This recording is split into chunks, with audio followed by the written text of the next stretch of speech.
My name is Geri Hennessy, and I used to live in Strathmere from 1983 to 1987. Never been to Strathmere ever before in my life, but my husband was born and raised here during the summertime. And sorry, what's his first name? Bill Hennessy. And when we first were together, he came home and said, it was right before we got married, he said, I found a house in Strathmere that we can afford, we can buy. And I looked at him like, we were both in our early 20s. I was a nurse, he was a maintenance worker. But we bought the house. It's no longer there. It was 1001 Bayview. It was on the corner of Bayview and Sumner. And when we bought it, it was a one-bedroom house that, the story goes, a fisherman, Johnny Bechtel, owned the home before. It was in his family. And the base of the home was a houseboat. And after the '62 storm, Mr. Bechtel went out and got all these scraps and built the actual home that we lived in. That's unbelievable. So, we lived in the house for 3 years. My son, Will, was born June of '84, and when he was born, he made the population off-season 101. And what year was that?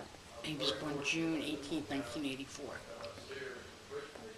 But my biggest story, the reason why I wanted to tell it, doesn't even have anything to do with Gloria. It was a Noreaster, and it was March of '84. I was 6 months pregnant and was working and going to school, and went to get up to go to the bathroom and put my foot in 18 inches of water. And I said to my husband, you gotta wake up, you gotta wake up. We got water in the house.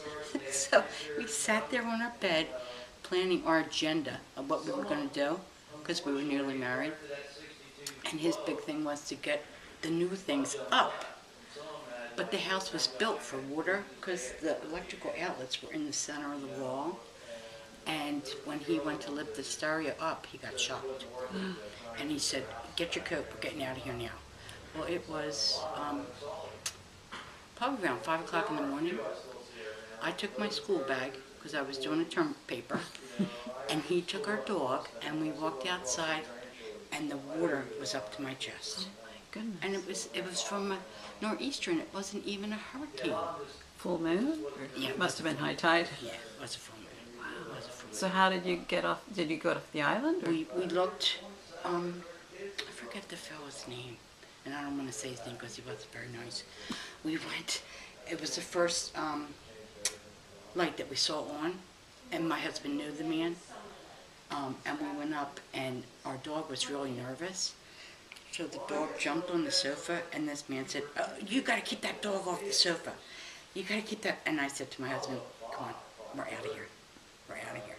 So then we went to Joe and Maggie Dawson's house, and they gave us refuge from the storm. And where were they? They lived, I don't know what road. I mean, the Dawsons lived there for years, here in town for years. On the beach side. Beach. On the beach side, probably like 4 houses down from the beach. And that's where we weathered out the storm. Wow, that's wild. And then obviously a lot of damage to your house? Yeah, yes, and that was the first of damages to the house. The second one was with Hurricane Gloria. And I was so terrified of the water that when I would be driving home over the bridge from the hospital, I would look to see where the tide was up on the bulkheads near the Duville. Sure. Yeah. So finally,